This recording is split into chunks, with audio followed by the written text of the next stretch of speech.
CG125 के parts metal के होने की वजह से काफ़ी चीप हैं, लेकिन जो प्लास्टिक के स्पेयर पार्ट्स हैं GD110 के हो गए, YBR के, CBF के, GR के, ये काफ़ी ज़्यादा एक्सपेंसिव है। अभी इसके मीटर की बात करें तो मीटर इसका वही कन्वेंशनल किस्म का जो आज से 40 साल पहले आया था वही है। टेक्नोमीटर है, इसके अंदर ओडोमीटर है, ट्रिप मीटर नहीं दिया हुआ, गेयर इंडिकेटर नहीं दिया हुआ। असेंबली में राइट साइड पे कुछ भी नहीं है, लेफ़्ट साइड पे वही जो ट्रेडिशनल जो ऑप्शंस होते हैं वही है। तो इस बाइक के अंदर जो बैलेंसर होता है वो इंस्टॉल नहीं होता, क्योंकि ये ओवरहेड वॉल बाइक है, ओवरहेड कैम बाइक नहीं है। दूसरी बाइक्स की तरह जो आजकल जदीद बाइक्स आ रही हैं, चाइनीज़ या जापानीज़, सो कॉल्ड जापानीज़, आर्ची है, वैगो है, डर्बी है, YBR है, CBF है, GR है, GS है। तो इनमें से बहुत ज़्यादा बाइक्स के अंदर जो वाइब्रेशंस को कंट्रोल करने के लिए बैलेंसर्स इंस्टॉल होते हैं।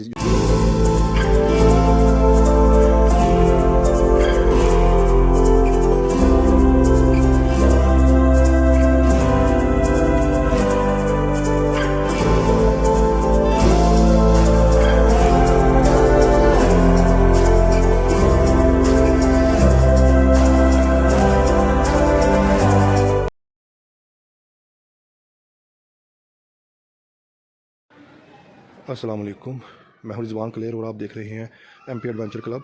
और ये एक लॉन्ग अवेटेड वीडियो है जिसका काफ़ी देर से कई भाइयों ने इंतज़ार किया, और उन्होंने कमेंट बॉक्स में कहा भी कि CG125 के बारे में एक वीडियो डिटेल में बनाएं कि आया कि हमें ये बाइक अभी 2023 में लेना चाहिए या नहीं। तो इसके बारे में मैं सिर्फ इतना ही कहना चाहूँगा कि आपको कौन सी बाइक लेना है वो सब आपकी प्रेफरेंस, वो आप पे है। कि अगर आप कम्यूटिंग करते हैं, अगर आप लॉन्ग ट्रैवल करते हैं, अगर आप टूरिंग करते हैं, तो ये तमाम आपको प्रोस एंड कॉन्स देखना होंगे। In order to buy a bike you will have to consider all these aspects. तो आप एक टाउन से दूसरे टाउन या कह लें कि 3-4 किलोमीटर की विसिनिटी तक रहते हैं, तो फिर CG125 आपके लिए बेस्ट बाइक है। आपने दही दूध लाना है, आपने अंडे ब्रेड लाने हैं, तो फिर सर्दी की रातों में या दिन के वक्त इसकी जो नॉस्टैल्जिक साउंड होगी वो आपको बहुत मज़ा देगी इसकी राइड। लेकिन अगर आप टूर प्लान करते हैं कि मैं यहाँ से कश्मीर, गिलगित, स्वात कलाम वहाँ पर जाऊँ इस बाइक के ऊपर, या साउथ की तरफ जाऊँ फोर्ट मुनरो की तरफ, या फिर थल की तरफ, या सिंध की तरफ, तो वो आप इस बाइक के ऊपर कभी भी ये रिस्क ना लें, क्योंकि ये बाइक आपको थका देगी। इसमें वाइब्रेशंस बहुत ज़्यादा हैं। ये इसका जो इंजन है वो OHV है, और जिसकी वजह से इसके अंदर वाइब्रेशंस काफ़ी फील होती हैं। तो 124 इसकी इंजन की डिस्प्लेसमेंट है। स्पोक रिम्स दिए हुए हैं आगे और पीछे। फ्रंट का जो रिम है वो है 18 का, और जो रियर का है ये है 17 का, और जो टायर हैं पीछे 17 का टायर है, और आगे जो है आगे वाला टायर जो है 2.5 है। और पीछे वाला रिम छोटा होने का मकसद ये है ताकि बाइक की जो एक्सेलरेशन है वो ज़्यादा हो। इसकी 11 हॉर्स पावर है, और जिसकी टॉर्क है वो भी तकरीबन 11 से थोड़ी सी कम है। लेकिन इसकी जो इनिशियल पिकअप है 150 cc बाइक जैसी नहीं है, लेकिन इन द लॉन्ग रन ये उनको पीछे छोड़ जाती है। अपनी जो इसकी मैक्स स्पीड है वो दूसरी बाइक से बहुत ज़्यादा। तो किक स्टार्टर है, इसके अंदर आपको सेल्फ का ऑप्शन मिल जाता है, वो SE में मिलता है स्पेशल एडिशन में, जिसका अलग से आपको अराउंड 30,000 आपको एक्स्ट्रा पे करना पड़ता है। अभी इसके मीटर की बात करें तो मीटर इसका वही कन्वेंशनल किस्म का जो आज से 40 साल पहले आया था वही है। टेक्नोमीटर है, इसके अंदर ओडोमीटर है, ट्रिप मीटर नहीं दिया हुआ, गेयर इंडिकेटर नहीं दिया हुआ। असेंबली में राइट साइड पे कुछ भी नहीं है, लेफ़्ट साइड पे वही जो ट्रेडिशनल जो ऑप्शंस होते हैं वही है।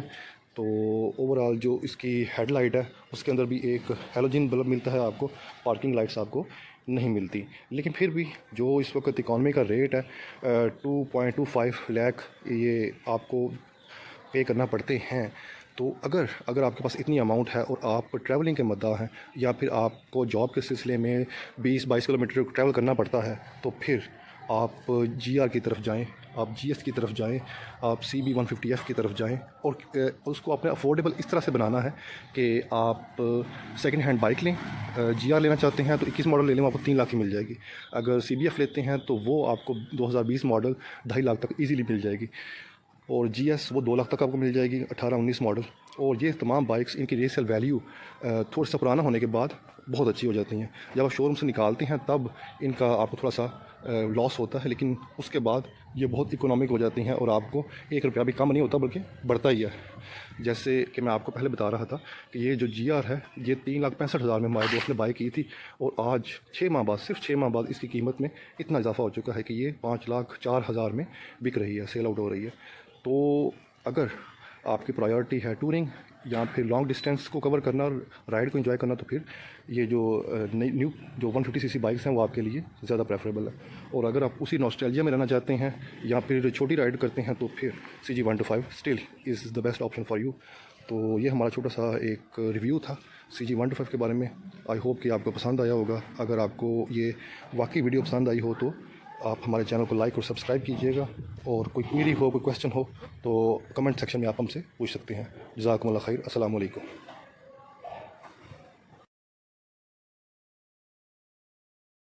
CG125 की मज़ीद कुछ करैक्टरिस्टिक्स के ऊपर बात करते हैं। तो सबसे पहले इस बाइक के अंदर जो बैलेंसर होता है वो इंस्टॉल नहीं होता, क्योंकि ये ओवरहेड वॉल बाइक है, ओवरहेड कैम बाइक नहीं है। दूसरी बाइक्स की तरह जो आजकल जदीद बाइक्स आ रही हैं, चाइनीज़ या जापानीज़, सो कॉल्ड जापानीज़, आर्ची है, वैगो है, डर्बी है, YBR है, CBF है, GR है, GS है।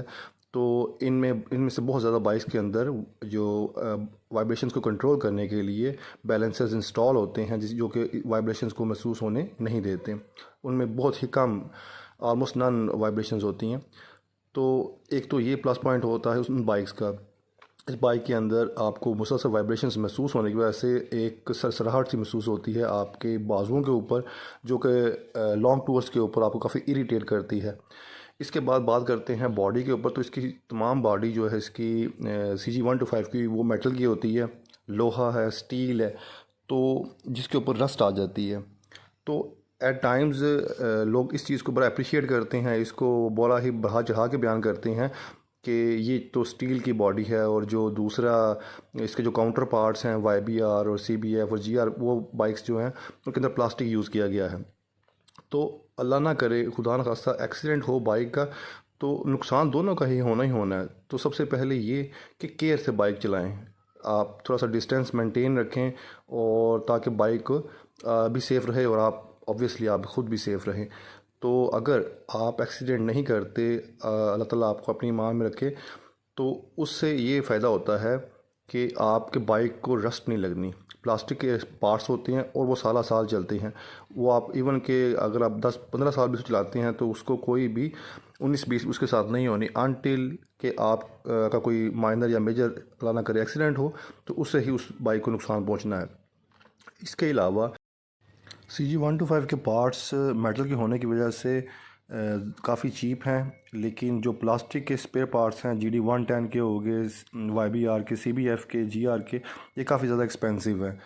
और जो चीज़ आपको CBF की 8,000 की मिलनी है वो आपको इस बाइक की CG125 की 2,000 में मिल जाती है।